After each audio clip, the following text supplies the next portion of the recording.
네, 어저께 새벽에도요 갈라디아서 말씀에서 들었던 것처럼 이 갈라디아서는요, 갈라디아 교회는 이 거짓 교사들에게 계속 이 괴롭힘을 당하고 있는 상황이었습니다.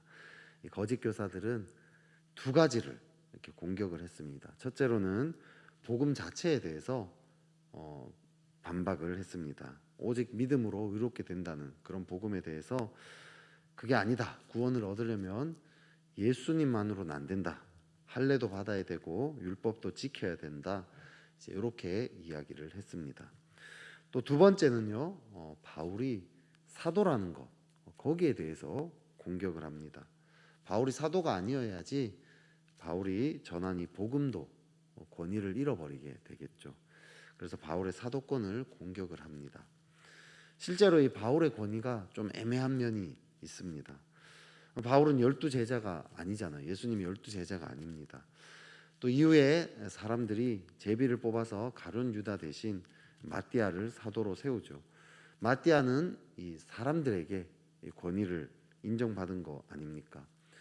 근데 바울은 아무도 인정해 준 사람이 없습니다. 자기 혼자 이렇게 사도라고 떠들고 다니는 것 같아 보이는 거죠. 그래서 이 거짓 교사들이 이 바울을 공격합니다. 12제자도 아니고 사람들에게 인정받은 것도 아닌데 당신이 무슨 사도입니까? 이제 이렇게 공격을 하는 거죠. 이에 대해서 이 바울은 복음 자체에 대해서도 변호를 했고요. 또 자신의 사도권에 대해서도 변호를 합니다. 이게 이 갈라디아서 내용이죠. 그래서 바울은 자기가 전한 이 복음이 사람에게서 온 게 아니라 예수님에게서부터 온 거다. 직접 받은 거다. 이제 이렇게 주장하죠. 또 내가 사도가 된 것도 사람 때문이 아니라 예수님이 나를 시켰기 때문에 내가 사도가 된 거다. 이렇게 주장을 합니다. 우리 오늘 본문 11절, 12절 우리 같이 한번 읽어보면 좋을 것 같습니다. 우리 같이 한번 읽어보겠습니다. 시작. 형제들아, 내가 너희에게 알게 하노니 내가 전한 복음은 사람의 뜻을 따라 된 것이 아니니라. 이는 내가 사람에게서 받은 것도 아니요 배운 것도 아니요 오직 예수 그리스도의 계시로 말미암은 것이라. 아멘. 이 바울이 전한 복음이 사람의 뜻이 아니라 예수님의 계시로 말미암았다. 이렇게 이야기하고 있습니다. 근데 이제 예수님의 계시를 받았다. 이런 주장은 사도 바울만 사실 했습니까? 역사적으로 이런 주장하는 사람들이 상당히 많지 않았습니까? 당장이 사이비 교주들도 이렇게 주장하죠. 나는 하나님 직접 만나고 왔다. 하나님이 나한테 세상의 모든 비밀을 다 알려주셨다. 심지어 어떤 사람은 내가 바로 하나님이다. 이렇게 얘기하고요. 사이비 교주는 그러면 그렇게 얘기하죠. 내가 예수님이다. 내가 성령님이다. 이랬더니 다른 사람이 나는 너를 보낸 적이 없다. 막 이렇게 서로 싸우고 이럽니다. 다 거짓말 아닙니까? 그죠? 네. 주장한다고 다 내가 이렇게 주장했다고 그 주장이 다 사실이라고 이야기할 수 없습니다. 이게 정말 사실이려면 어떻게 해야 됩니까? 증거가 있어야 되지 않겠습니까? 바울은 하나님으로부터 내가 하나님으로부터 이런 복음을 받았고 내가 하나님으로부터 직접 사도로 임명을 받았다. 여기에 대한 증거들을 제시하고 있습니다. 이 증거들을 통해서요 우리는 이 바울이 참 사도라는 것을 알게 되는 거죠. 그러면 이 증거가 도대체 무엇입니까? 이 증거는요 바울이 참 사도임을 증거하는 것이기도 하지만 또 한편으로는 이 증거를 볼 때 우리가 참 그리스도인인가를 또 알 수 있는 그런 증거가 된다는 거죠. 오늘 이 바울이 제시한 이 증거를 통해서 나는 또 참된 그리스도인인가 여기에 대해서 한번 또 살펴보는 시간이면 좋겠습니다. 우리 13절부터요 바울은요 자기 간증을 하고 있는 걸 보게 됩니다. 바울이 과거에 유대교에 몸담았을 때는 어떤 사람이었습니까? 유대교에 대해서 엄청나게 열심을 냈던 그런 사람 아닙니까? 하나님의 교회를 심히 박해하고요 동족 중 누구보다도 지나치게 유대교를 믿었다. 이렇게 바울이 스스로 고백하고 있습니다. 이 당시 바울은요 예수님 믿기 전에 유대교에 몸담고 있을 때 아주 유대교의 부흥을 꿈꿨던 사람입니다. 유대교의 전파가 자신의 꿈이었어요. 누구보다도 이것을 위해서 열심을 냈고요 희생하고 대가를 치렀습니다. 그런데 그 꿈이 변화가 됩니다. 16절에 보면요, 그의 아들 이방에 전하기 위하여 그를 내 속에 나타내시기를 이라는 표현을 쓰고 있습니다. 이제 유대교를 전하는 게 아니라 이방의 예수를 전하는 것, 이것이 바울의 꿈이 되는 거죠.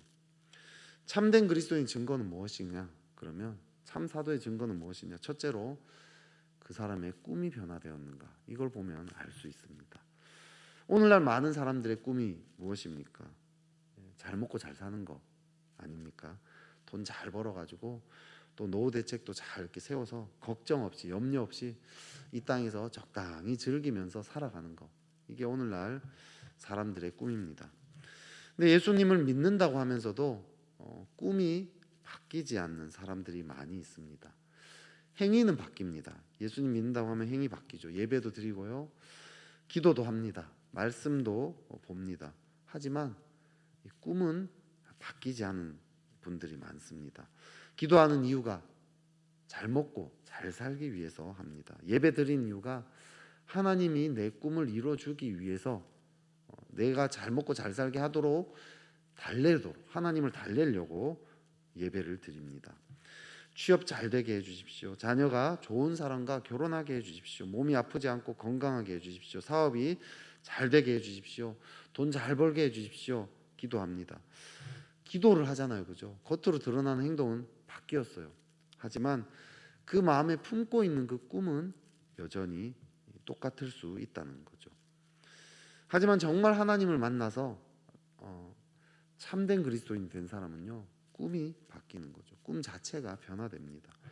하나님 나라의 꿈을 꾸게 되는 거죠. 이 땅에 하나님 나라가 확장되는 것, 그것이 이 사람의 꿈이 됩니다. 그 꿈을 꾸다 보니까 그 꿈을 실제로 구현해내야 되지 않겠습니까? 그러려면 구현해낼 장소가 필요합니다. 그래서 취업을 하는 거죠. 그래서 사업을 하는 거죠. 하나님 나라를 이룰 어떤, 내가 그것을 실제로 이뤄낼 장이 필요하기 때문에 그렇게 하는 거죠. 그곳에서 하나님 나라를 실천합니다. 하나님 나라의 아름다운 본이 되는 가정을 세우고 싶어서, 그래서 결혼을 하는 거죠. 그 일을 감당하기 위해서 건강도 필요합니다. 그 일에 필요한 또 재정이 필요하겠죠. 그래서 하나님께 그것들을 구하기도 하는 거죠. 우리는 꿈이 바뀌었습니까? 돌아봐야 합니다. 잘 먹고 잘 사는 것이 아니라 정말 하나님 나라를 추구하는지 돌아봐야 합니다. 자녀들을 왜 교육합니까? 자녀 교육의 목적이 이 자녀들이 잘 먹고 잘 사는 것에 있습니까? 아니면 하나님 나라를 위한 일꾼을 세우는 것에 있습니까? 직장 생활을 하는 이유가 잘 먹고 잘 살기 위함에 있습니까? 하나님 나라를 세우고자 함입니까? 내가 정말 꿈이 바뀌었는지 어떻게 알 수 있을까요? 하나님 나라를 위해서 대가를 치르고 있는가를 보면 알 수 있습니다. 바울은요, 유대교에서 사실은 잘 먹고 잘 살 수 있지 않았습니까? 탑 리더십 아니었습니까? 하지만 자기가 누리던 그 모든 권리를 다 포기해 버립니다. 나중에 어떻게 됩니까? 유대교인들에게 핍박까지 받지 않습니까? 탑 리더십이 지금 유대교 내에서는 제일 밑바닥까지 곤두박질을 쳤습니다. 가만히 있었으면, 그 자리에 있었으면 잘 먹고 잘 살 수 있었는데, 하지만 하나님 나라의 꿈이 그 마음에서 불일 듯 일어나니까 가만히 있을 수가 없는 거죠. 대가를 치르지 않고서는 막 견딜 수가 없었던 것입니다. 어떤 대가를 치르더라도 그 꿈을 이루고 싶었습니다. 그래서 바울은 그렇게 산 거죠. 외국계 기업에서 억대 연봉을 받으면서 아무런 어려움 없이 잘 살고 있던 친구가 있었습니다.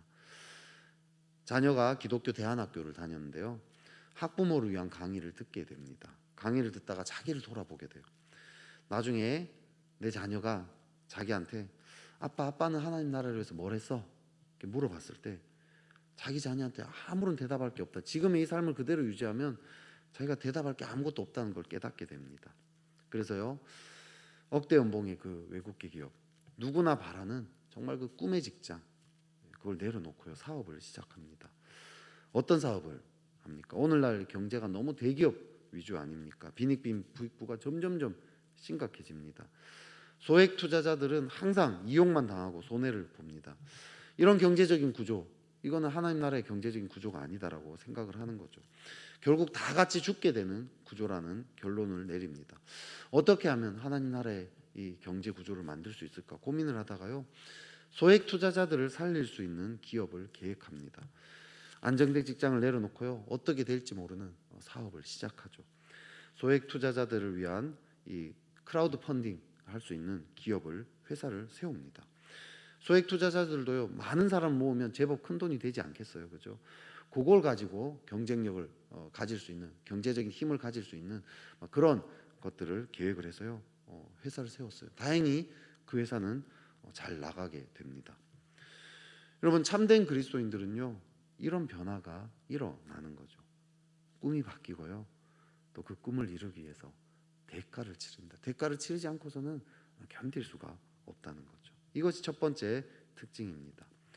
두 번째 증거는 무엇입니까? 우리 16절, 17절을 같이 한번 읽어 보겠습니다. 16, 17절 읽겠습니다.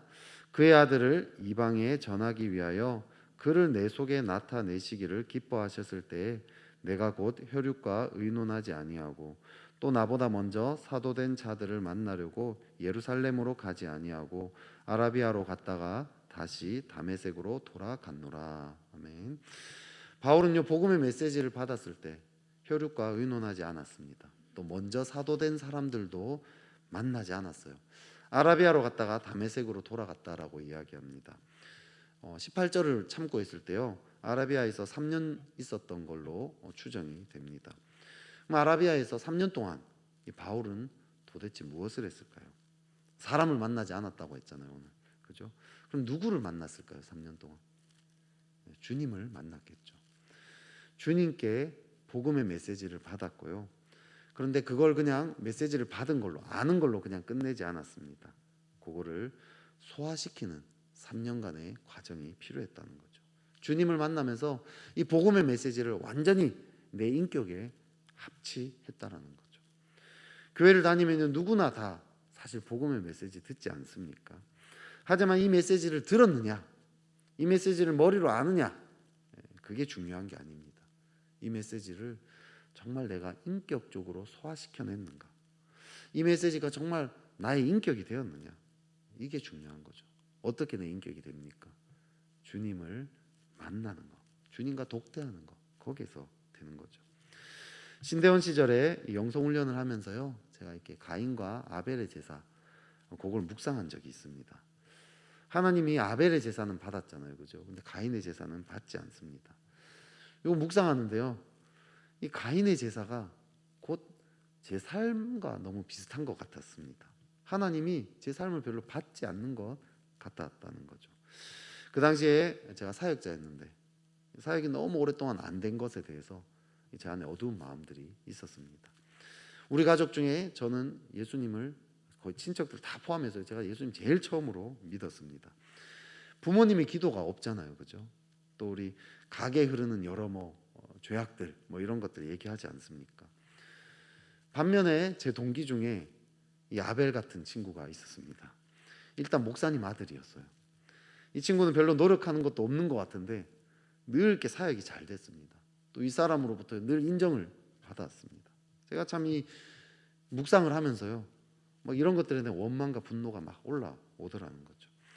그동안 이 원망과 분노를 꾹꾹 누르고요, 아닌 척하고 신앙생활을 해왔는데, 이런 마음의 상태로 제가 아닌 척하고 살면서 어떻게 하나님의 은혜의 그 복음, 사랑의 복음, 용서의 복음, 이런 게 정말 나의 것이, 진짜 나의 것이 될 수 있었겠습니까? 피상적이었지 않았겠습니까? 이 메시지는 하나의 그냥 개념으로 저에게 다가오지 않았겠습니까? 마음으로 잘 누리지 못했어요. 어느 정도는 누렸겠지만 그것이 너무 크게 자리 잡았기 때문에 이것이 치워지지 않고서는 사실 하나님의 은혜의 메시지 받아들이기 쉽지 않았습니다. 이 훈련 기간 동안요, 주님과 독대하면서요, 저의 가정에 대해서, 저의 어린 시절에 대해서 목사님 아들이 목사님 아들 그 친구의 그 사역에 대해서요, 주님께 계속해서 물어봤죠. 씨름을 했죠. 왜 나는 안 되고, 왜 걔는 잘 되고, 왜 내 인생은 가인의 제사 같습니까? 이런 것들 물어봤죠. 그런 것들을 쭉 씨름하다 보니까 점점 이 은혜의 복음이 저에게 자리 잡기 시작했습니다. 주님, 왜 저는 다른 사람보다 더 많이 노력을 해야지만이 열매가 있는 것 같습니까? 물어봤죠. 주님이 이렇게 대답해 주셨어요. 그렇기 때문에 너는 나에게 더 많이 다가오지 않았느냐. 나는 그래서 너를 더 자주 만날 수 있어서 참 좋았다.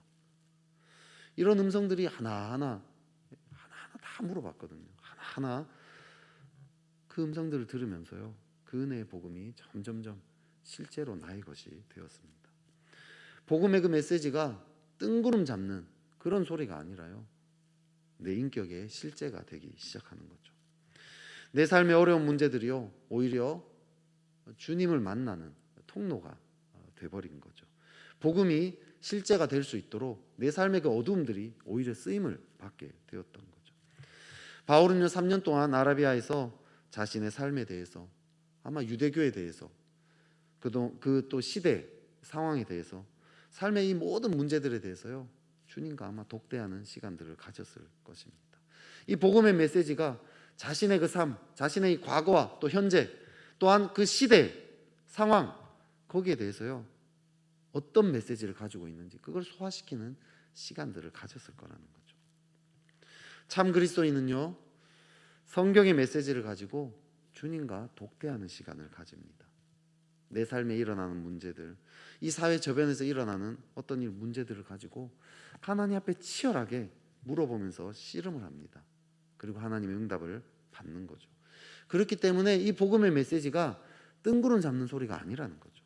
복음의 메시지가 이 삶의 현장에 실제로 다가오게 됩니다.